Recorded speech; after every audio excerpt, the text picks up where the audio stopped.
A paz do Senhor, irmãos, estamos chegando para mais uma videoaula de reforço da nossa Escola Bíblica Dominical. Se você ainda não é inscrito no nosso canal, não se esqueça de se inscrever, tá bom? Também deixe aí a sua curtida se você gostar da nossa aula, do nosso vídeo. Deixe o seu comentário também, nós queremos saber de onde você está nos assistindo, deixe aí a sua localidade, tá bom? E deixe outros comentários que também você achar importante, alguma dúvida, que nós possamos ajudar.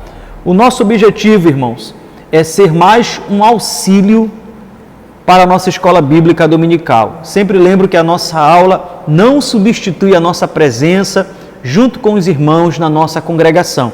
Também, nós não somos dono da verdade. Assista a outros vídeos, leia várias vezes os capítulos que nós estamos estudando, se possível, em versões diferentes e, é claro, sempre buscando a ajuda do nosso Mestre, o Espírito Santo, tá certo?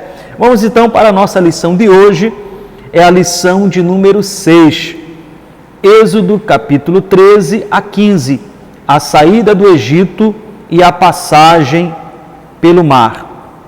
O nosso texto áureo ele diz o seguinte: E tu, levanta o teu bordão, estende a mão sobre o mar e divide-o, para que os filhos de Israel passem pelo meio do mar em seco.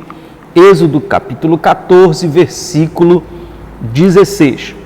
A nossa verdade prática, além de sair do Egito, é necessário tirar o Egito das nossas vidas.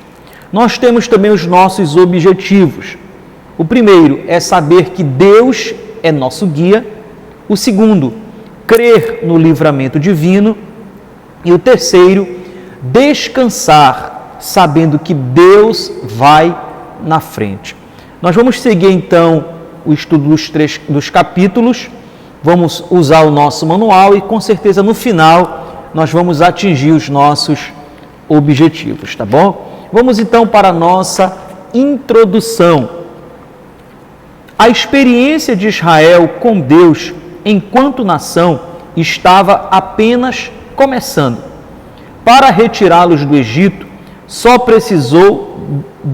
Deus só precisou de uma noite, mas seriam necessários 40 anos para tirar o Egito de Israel. Infelizmente, irmãos, toda a geração que saiu do Egito, de 20 anos para cima, foi sepultada no deserto. O que Deus realizou não foi suficiente para libertar o Egito do povo.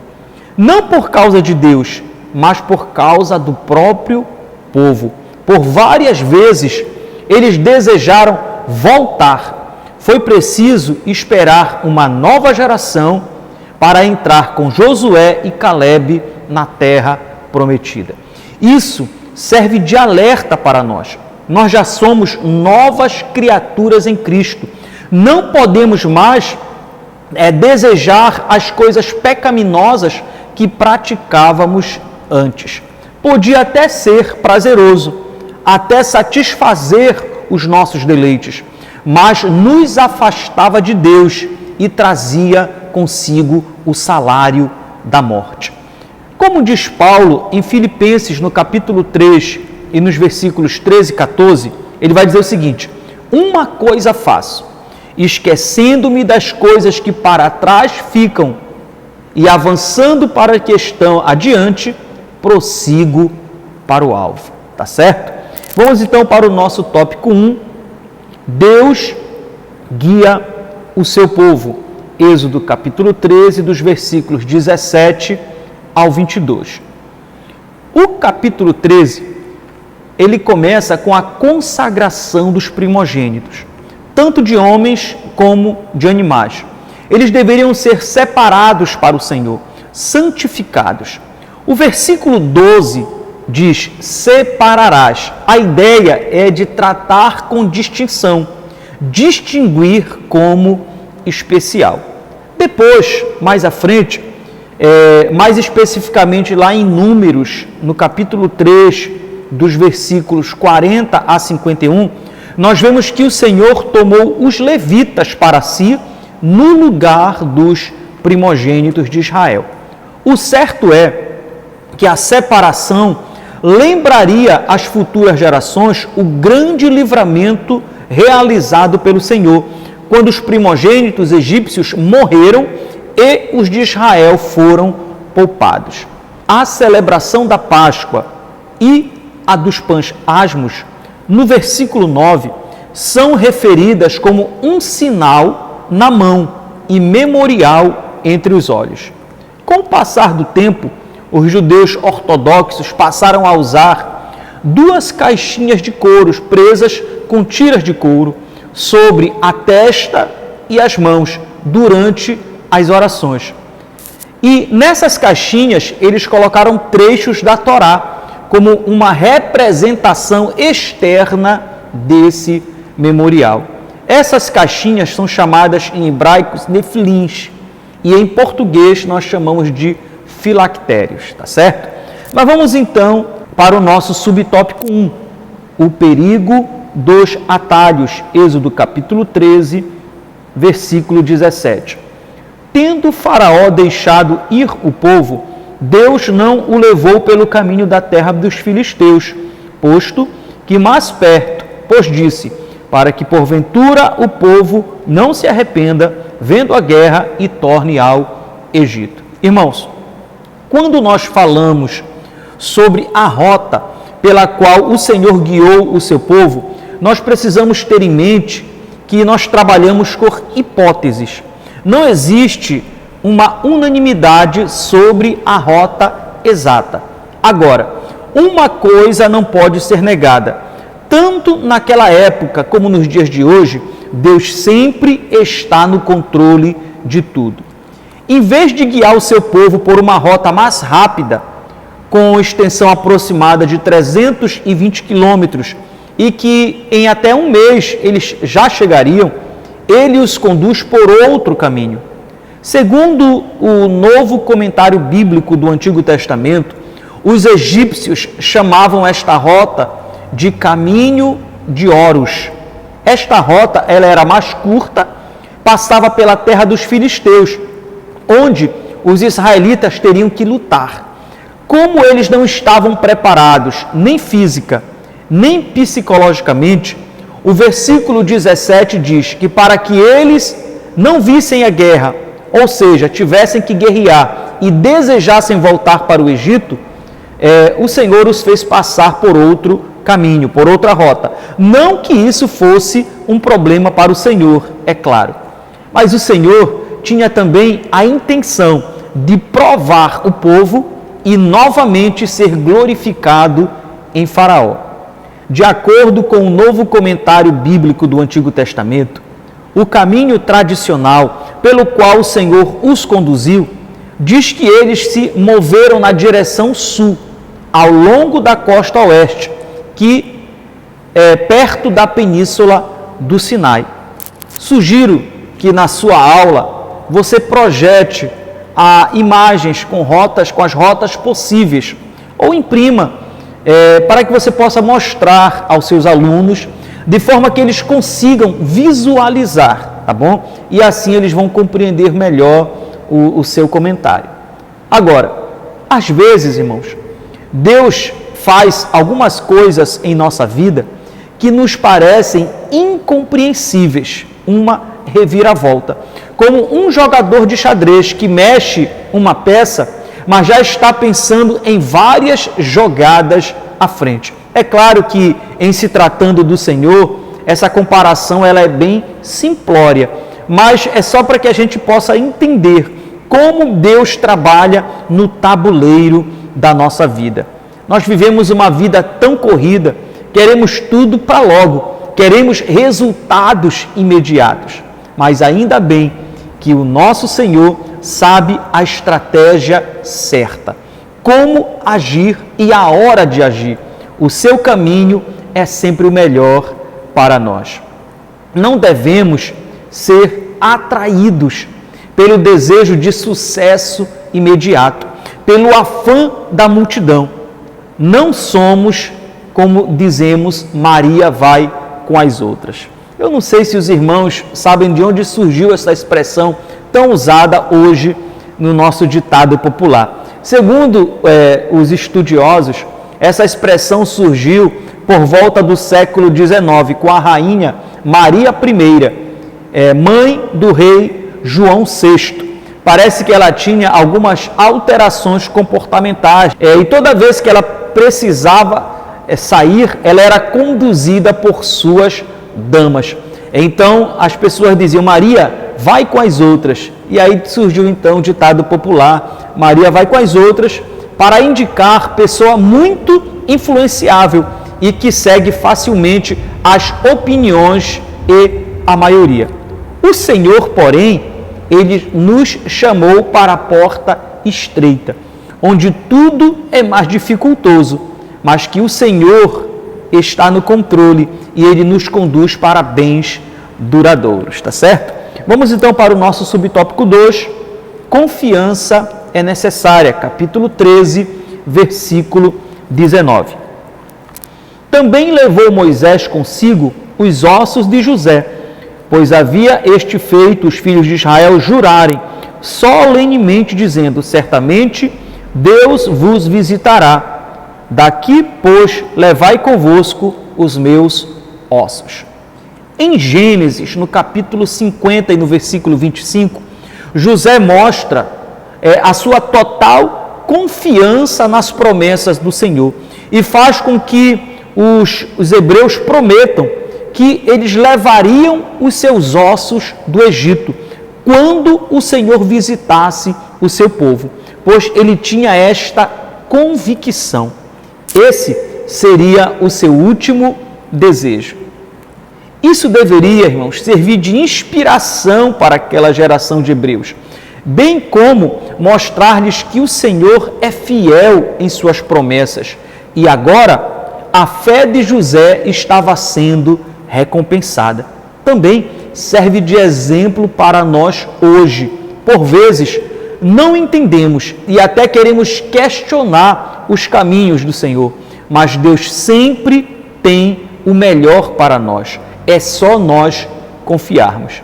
Existe um ditado popular que diz que Deus escreve certo por linhas tortas. Eu confesso aos irmãos que eu não entendo assim. Eu acredito que Deus escreve certo por linhas certas.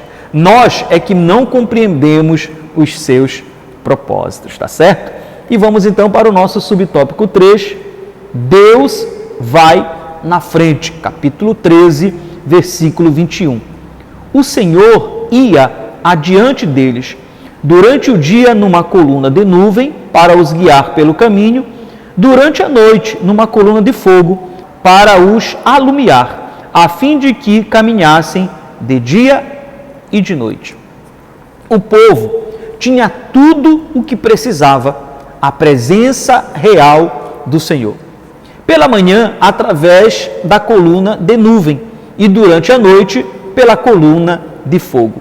O Senhor não apenas era o seu guia, mas também sua proteção. Se a coluna parava, eles paravam. Se a coluna seguia, eles caminhavam. O versículo 22 diz que nunca se apartou, o que indica que a presença do Senhor não era temporária, era permanente. Se todos se concentrassem a atenção na presença, não teriam motivos para temer. Hoje, nós temos a maravilhosa promessa de Jesus, feita em Mateus, no capítulo 28 e no versículo 20, quando ele diz: estarei convosco todos os dias. Não são alguns dias, não é por um período, são todos os dias. Louvado seja o nome do Senhor. Vamos então para o nosso tópico 2, a travessia do mar, capítulo 14, dos versículos 1 ao 35. Como diz a nossa lição, a travessia do Mar Vermelho é um dos eventos mais extraordinários da Bíblia. Certamente você já entrou em alguma casa ou em locais públicos e já se deparou com aquele quadro, da travessia do Mar Vermelho, em que as águas estão se abrindo e tudo mais. E também nós já assistimos vários filmes, várias produções cinematográficas com esta passagem. Recentemente, a Record, com o filme Os 10 Mandamentos, reproduziu esta cena novamente. Agora, o que nós precisamos saber sobre o Mar Vermelho? Primeiro, é que o seu nome original não é Mar Vermelho, mas sim Mar de Juncos. O nome Mar Vermelho surgiu a primeira vez, segundo os estudiosos, na tradução do hebraico para o grego, na Septuaginta. Isso porque, provavelmente, os juncos davam uma coloração avermelhada às águas. Alguns estudiosos também dizem que o local onde eles ficaram não foi exatamente o Mar Vermelho, mas talvez um dos lagos formados por ele. O nome e o local exato não são tão importantes. O certo é que o milagre aconteceu, e isto sim é importante, tá bom? Vamos então para o nosso subtópico 1, a perseguição dos egípcios. Que é isto que fizemos, permitindo que Israel nos deixasse de servir? Nós falamos anteriormente do Senhor como um exímio jogador de xadrez. Desta forma, ele vai mexendo nas peças do universo e guiando o curso da história humana. Agora, o Senhor age de forma estratégica, como um estrategista militar, fazendo com que o povo retorne e Faraó pense que eles estão perdidos no deserto. O versículo 3 fala que ele pensava que eles estavam desorientados. A NVI, ela vai dizer que eles estavam vagando confusos. Mas, na verdade, quem está desorientado é Faraó. O seu coração endurecido o desorientou. O versículo 4 diz: endurecerei o coração de Faraó, para que os persiga, e serei glorificado em Faraó e em todo o seu exército, e saberão os egípcios que eu sou o Senhor. Ou seja, faltava o Senhor dar a última lição em Faraó e nos egípcios. Faraó, então, prepara o seu melhor para a perseguição. O versículo 7 diz que ele pegou 600 carros escolhidos do Egito, com capitães sobre todos eles. O versículo 9 fala dos cavalarianos de Faraó. A questão é que na época os egípcios não tinham uma cavalaria. O provável é que sejam homens que dirigiam carros puxados por cavalos. O versículo 9 também nos diz que Faraó alcançou aos hebreus perto do mar, perto de Pi-Hairote, defronte de Baal-Zefon. No seu comentário, C.H. Mactosh, ele vai dizer o seguinte: o Senhor havia escolhido o terreno para acamparem, diante de Pi-Hairote, entre Migdol e o mar, diante de Baal-Zefon. Depois, permitiu que Faraó os alcançasse. E por quê? Precisamente para se manifestar na salvação do seu povo e na completa destruição dos seus inimigos, tá certo? Vamos então para o nosso subtópico 2, o medo de Israel, capítulo 14, versículo 10. E chegando Faraó, os filhos de Israel levantaram os olhos, e eis que os egípcios vinham atrás deles, e temeram muito. Então os filhos de Israel clamaram ao Senhor. O texto diz: e chegando Faraó. É claro, irmãos, que Faraó e o seu exército ainda não estava perto deles. De alguma forma, eles perceberam a aproximação, ou pela poeira levantada, ou pelo barulho. O certo é que o texto diz que eles temeram muito. E às vezes nós os criticamos por isso. Mas o medo é absolutamente normal. Todos nós sentimos medo. O medo, ele faz parte do nosso mecanismo de defesa. Por causa do medo, nós tomamos cuidados em determinadas situações ou decisões. Agora, o que não pode acontecer é que o medo venha nos dominar, que o medo venha nos aprisionar ou nos paralisar, e nem que o medo faça com que a gente venha reclamar, murmurar, como os hebreus fizeram nos versículos 11 e 12, e se rebelaram contra Moisés e contra Deus, chegando a desejar, diz o texto, voltar para a vida de escravidão no Egito. É verdade que o Senhor os colocou em um beco sem saída. Mas o que é isso diante de todos os milagres que o Senhor já havia realizado para eles? Seria só mais um milagre. Será que eles tinham esquecido tudo que o Senhor havia feito? Na lição anterior, nós falamos sobre o memorial. O memorial, ele tem essa capacidade, essa função de nos lembrar com frequência. Por isso é que o Senhor deixou a ceia também para nós como um memorial, para que sempre nós possamos lembrar, manter no nosso coração a viva lembrança de tudo o que o Senhor fez por nós, principalmente o maior de todos os milagres, a salvação. Também nós somos incentivados a ler e a meditar na palavra de Deus, para que nos momentos de adversidade que todos nós passamos, nós possamos lembrar que a nossa vida está nas mãos do Deus de milagres e de maravilhas. E, se Ele quiser, irmãos, e for para a glória do seu nome, Ele agirá. Enfim, estas situações adversas, elas revelam também quem nós realmente somos. Não para Deus, pois Ele conhece perfeitamente a cada um de nós, mas para nós mesmos, para que nós possamos melhorar, para que nós possamos buscar no Senhor nos aperfeiçoar a nossa fé e a nossa vida cristã, tá certo? Agora, também as adversidades, elas servem para revelar a nossa fé ou incredulidade. No caso dos israelitas, ela revelou a sua incredulidade.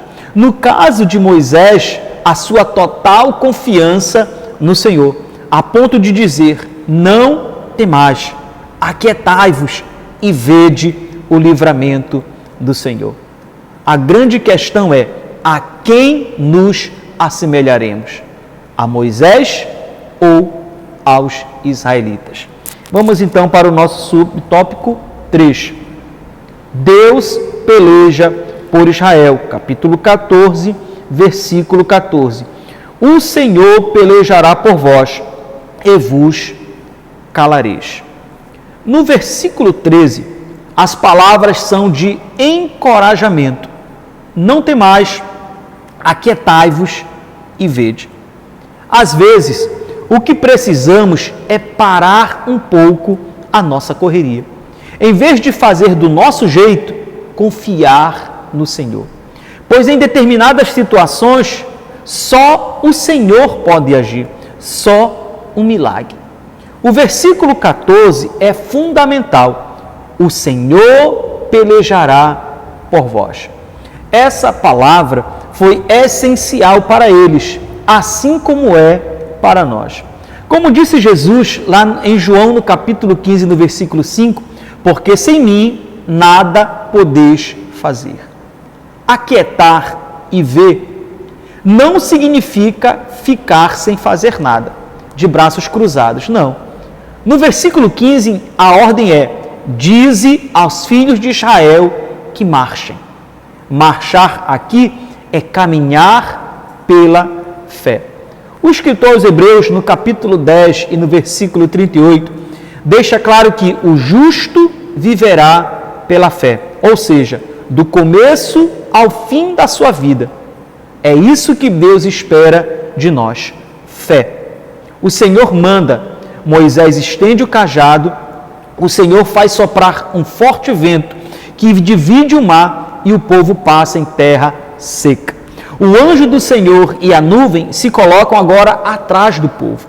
O texto diz que a nuvem era luz para os hebreus e treva para os egípcios. Muitos questionamentos são levantados sobre este acontecimento. Um deles é que nessa época as águas estavam baixas, o que possibilitou a passagem dos israelitas.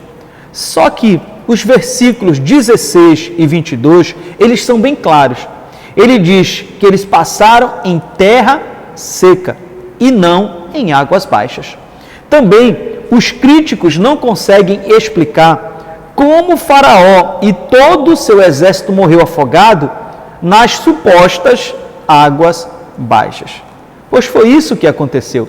Faraó e seu exército, eles entraram no mar. O Senhor atrapalhou a caminhada deles, e quando eles se dão conta, o versículo 25 vai dizer que o Senhor pelejava contra eles, já era tarde demais.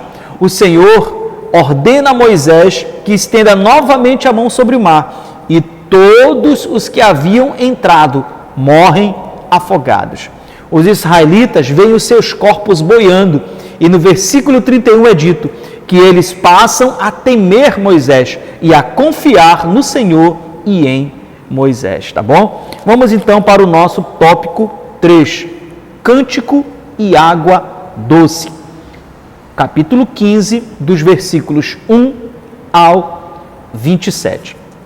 Chegamos, irmãos, ao capítulo 15, onde nós vamos ter 2 cânticos ao Senhor, executados por Moisés e Miriam.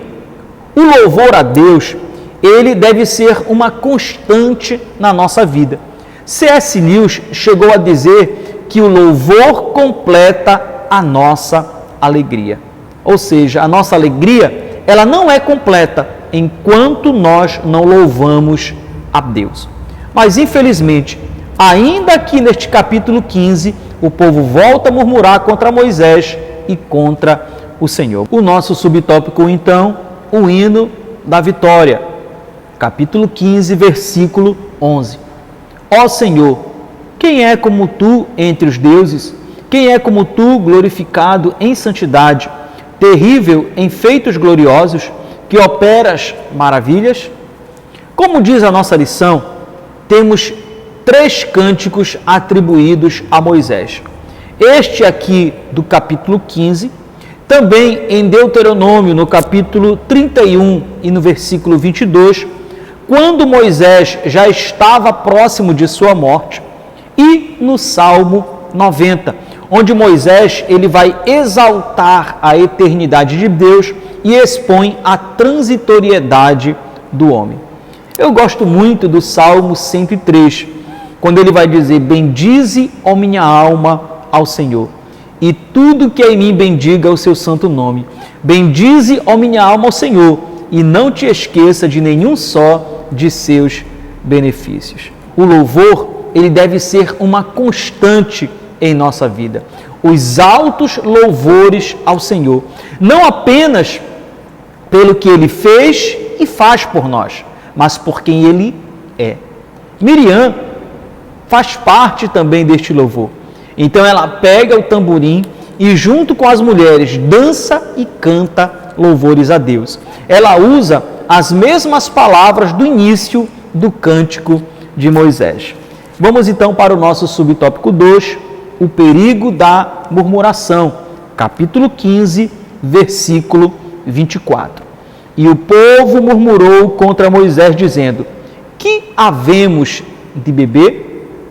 O louvor, irmãos, ele não durou muito tempo, apenas 3 dias, isto é, 72 horas, e já havia murmuração de novo.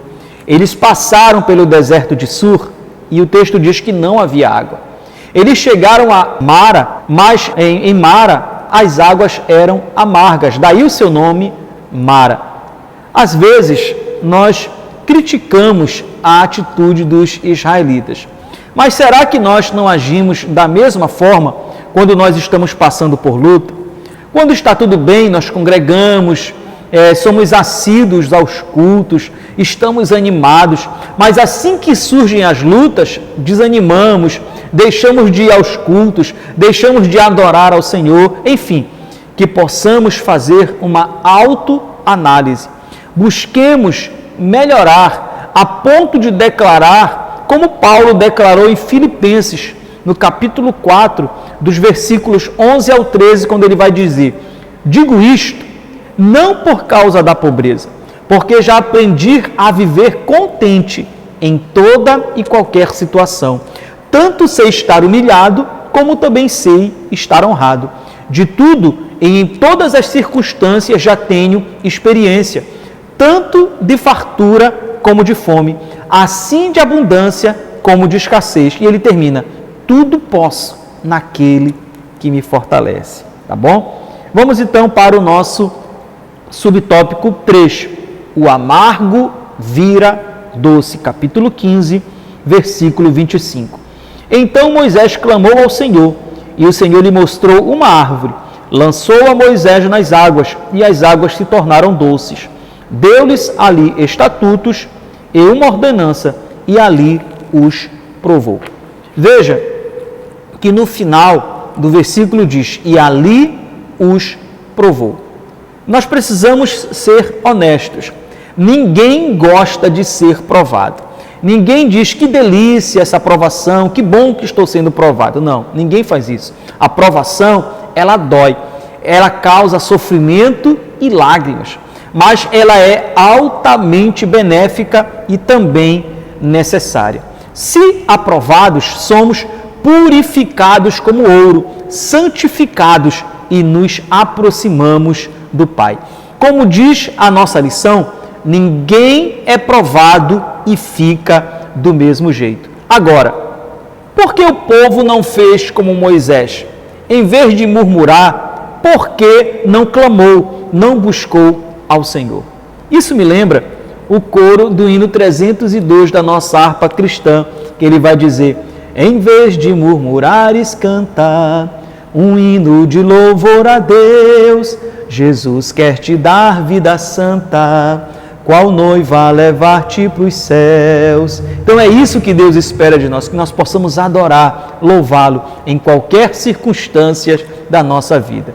Voltando para a nossa lição, o versículo 25 que lemos diz que Moisés clamou ao Senhor. Tudo o que nós precisamos fazer é clamar. O comentário Moody vai dizer que alguns estudiosos vão buscar uma explicação natural para este milagre, como uma espécie de árvore que transformasse a água ruim em boa. Estes dias eu estava assistindo uma reportagem em que falava sobre o transformar a água imprópria e contaminada em potável e própria para o uso, para o consumo. E isso em grande quantidade. Inclusive, é citado lá o exemplo dos ucranianos, que estão utilizando este processo agora, durante a guerra. Falando sobre isso, nós não podemos, irmãos, esquecer sempre de orar para que o Senhor tenha misericórdia de todos estes que estão passando por estas situações de guerra e de conflito, tá bom? Então, essa situação de transformar a água imprópria, própria para o consumo, ela é uma realidade. Realmente a ciência, a tecnologia já consegue fazer isso. E, inclusive, os militares, eles se utilizam deste método. Mas, o que aconteceu aqui, apesar de Moisés usar de uma árvore, foi um milagre. Poderia ser qualquer árvore, qualquer coisa, ou simplesmente o cajado de Moisés, ou nada. O milagre depende exclusivamente do Senhor. Hoje, como diz nossa lição, o possível local onde aconteceu este milagre é conhecido como Fonte de Moisés. Eu, pessoalmente, entendo que é apenas um local explorado pelo turismo, que não é possível saber ao certo onde fica este lugar hoje, tá bom? O texto continua dizendo, no último versículo, o 27, que eles chegaram a Elim, que significa lugar das árvores, onde haviam 12 fontes de água e 70 palmeiras, e se acamparam junto às águas. Se confiarmos no Senhor, Ele sempre nos guiará para lugares de refrigério em segurança, tá bom? Vamos então para a nossa aplicação pessoal. Precisamos entender que mais do que uma caminhada, a nossa peregrinação é também um processo no qual o Egito, que representa a escravidão do mundo, vai sendo retirado da nossa vida. Isso tem ocorrido com você? Depois, irmãos, que nós saímos do Egito, do mundo onde nós estávamos escravizados, o Senhor nos conduz pelo deserto, lugar onde seremos provados, trabalhados, a fim de que venhamos a amadurecer e de que o Egito saia completamente de nós. Esse processo de tirar o Egito de nós é a santificação, que começa com a nossa conversão e ocorre de forma diferenciada em cada pessoa, à medida que somos obedientes à palavra de Deus e sensíveis ao Espírito Santo, tá bom? Chegamos ao final, então, da nossa lição. Mais uma vez, queremos agradecer a presença e a participação de todos. Até a nossa próxima lição. Fiquem na paz do Senhor Jesus.